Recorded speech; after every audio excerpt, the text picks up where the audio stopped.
Hello साथीहरू नमस्ते welcome छ मेरो युट्युब च्यानलमा। आशा गर्छु हजुरहरू सन्चै हुनुहुन्छ होला। म पनि एकदमै राम्रो छु। र आज फेरि म कौसीमा जाँदैछु। कौसीमा चाहिँ म आज हार्भेस्टिङ गर्न गइरहेको छु। म प्याजहरू अहिले मेरो योजना चाहिँ मेरो बच्चा स्कुलबाट आउने बेला भइसक्यो र बच्चाको खाजाको लागि एकदमै तयारी गर्नको लागि म चाहिँ कौसीमा प्याजहरू उखाल्न आएको छु। जो पातहरूको पकौडा बनाएर आज मेरो बच्चालाई खाजा तयार पार्नु छ। त्यसैले म यहाँ आइसकेको छु र मेरो बच्चा पनि एकदमै एक्जाम चल्दैछ। मेरो बच्चाको आउने बेला भइसकेको छ। त्यसैले म कौसीमा चाहिँ अब यो प्याज लिएर बन्दा अलरेडी मैले बिहानै टिपेर लैसकेको छु। अहिले चाहिँ मात्रै प्याजको पात लिन आएको कौसीमा। आज प्याजको पकौडी खाने योजनाले म चाहिँ यहाँ कौसीमा आएको छु। साथीहरू यहाँ मैले थुप्रै कन्टेनरहरूमा प्याज रोपेको छु, तर एकै ठाउँमा छैन। कोही कहाँनिरको कन्टेनरमा छ, कोही कतै छ। र मैले यहाँ चाहिँ अलि यहाँ गाना लाग्न सुरु भइसकेको छ प्याज पनि। र मैले यसरी गरिदिन्छु प्याजलाई। यसरी डाँठहरू यसरी गऱ्यो भने, यसरी भाँचिदियो भने जो एनर्जी जो न्युट्रिसन प्याजलाई पाउनु पर्ने हो त्यो चाहिँ यहाँ गानामा मात्रै जाने हुनाले मैले चाहिँ यसरी बेला बेलामा आउँदै यसरी भाँच्दिने गर्छु। र अब चाहिँ यसरी गरेन भने डाँठ जस्तै हुन्छ कि गाना थोरै लाग्छ, डल्ला थोरै लाग्छ र डाँठ मात्रै धेरै हुन्छ। त्यसैले यसरी भाँच्दिनु पर्छ। र मैले चाहिँ अहिले चाहिँ सानो जो गाना नलागेकोहरू त्यसलाई नै उखालेर मैले आज प्याजको पकौडा मेरो बच्चाको लागि तयार पार्दैछु है साथीहरू। प्योर अर्ग्यानिक, सकेसम्म घरकै खाने कोसिस गर्नुपर्छ। मैले यहाँ प्याज मजाले उखालेछु। यता पनि छ जो बाक्लो बाक्लो भएको प्याजहरूलाई चाहिँ मैले उखालिदिने छु। र हेर्नु न, यो फुल्न सुरु गरिसकेको। गाना नलाग्दै मैले यो सबै कन्टेनरै खाली गरिदिन्छु। यो एकदम केयर गर्ने बेलामा अलिकति टाइम दिन पाएन। त्यसले गर्दाखेरि यहाँ म छ र मसित बन्दा पनि छ। बन्दा र प्याजको आज मेरो बच्चालाई पकौडा खाजा लिन सक्नुहुन्छ। एकदम राम्रो भएछ प्याज।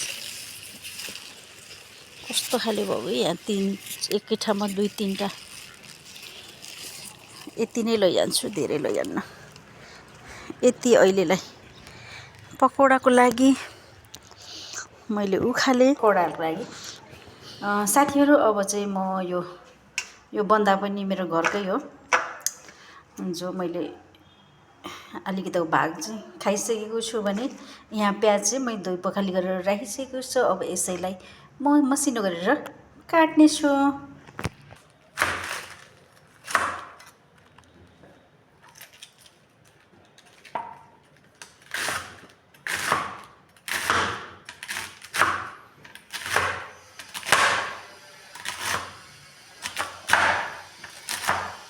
बन्दा चाहिँ मैले धेरै लिँदिनँ, खालि प्याज मात्रै लिन्छु।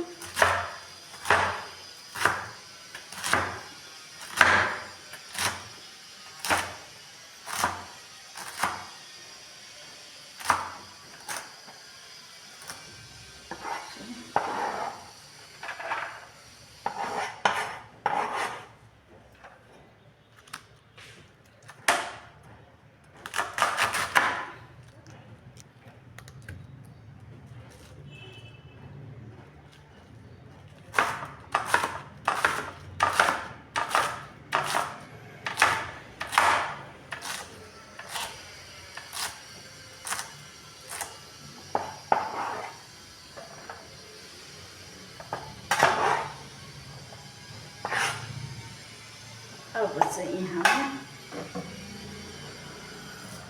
भर्खरै उखालेर ल्याएको प्याजलाई काट्न गइरहेको छु।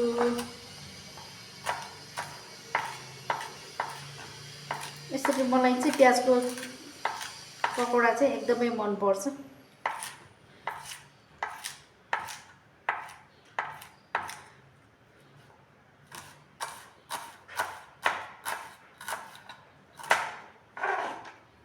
यसरी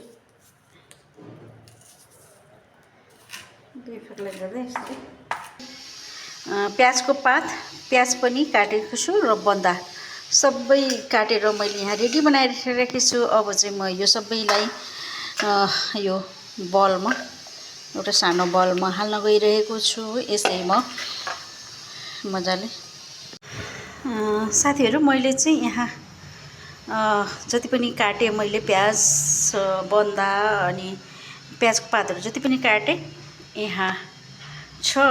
अब म चाहिँ यसमा चाहिँ मसलाहरू हाल्नेछु। यो मसला चाहिँ यो मसला मैले भुटेर बनाएको हो। यो चटपटको लागि मैले तयार पारिरहेको हो, तर अहिले चाहिँ यही युज गर्छु। यो मसलामा छ धनियाँ, जिरा, ज्वानो, तिलहरू सबै यसमा छ। यो मैले हालेँ। स्वाद अनुसार नुन हाल्नेछु। चिली पाउडर पनि आफूलाई कतिको पिरो मनपर्छ, मेरो बच्चालाई अलिकति पिरो मनपर्छ, त्यसकारण चिली पाउडर हालेँ। अनि त्यसपछि यहाँ मैले लसुनलाई कुटेर राखेको लसुन पेस्टहरू राखेँ।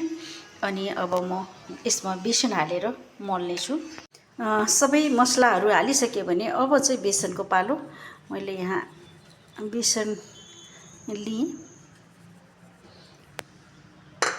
अनि अलिकति पानी हालेर, धेरै हाल्दैन मैले पानी, किनभने पछि यो नुनले यो बन्दा प्याजलाई बाट पानी निक्लिन्छ अनि त्यसपछि फेरि हुन्छ के प्ल्यात्त हुन्छ, झोलै झोल जस्तो हुन्छ। त्यसकारण बिस्तारै बिस्तारै मुछेपछि यो चाहिँ मजाले पानी निक्लिँदै एकदम यो उसमा लयलो हुन्छ यो बन्दा र प्याज। त्यसैले मैले पानी धेरै चाहिँ हाल्दैन। साथीहरू यहाँ चाहिँ मैले चाहिँ सबै चिज रेडी बनाएछु मोलेर। यहाँ चाहिँ तेल तातिसकेको छ। अब चाहिँ मैले पकौडा तल्न जान्छु। सानो सानो यति यति लिएर यसरी टक्क टक्क, ठुलो आँचमा होइन, सानो आँच गरेर यसरी। मैले ठुलो पेन लिएँ किनभने धेरै अँटोस् भनेर के, नत्र सानो पेन, यो कडाई सानो कडाई लिए नै हुन्थ्यो। मैले चाहिँ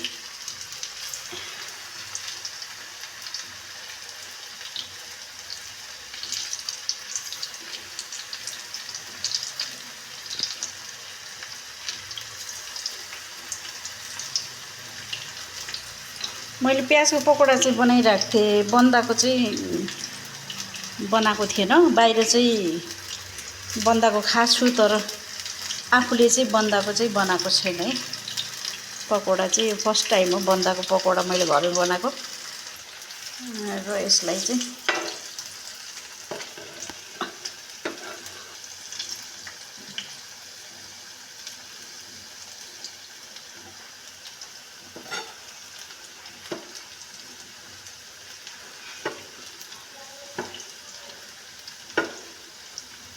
साथीहरू यहाँ रेडी भइसकेको छ मेरो यो पकौडा।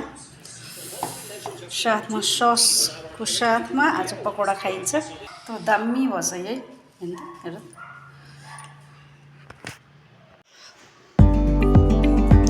मिठो भइरहेछ।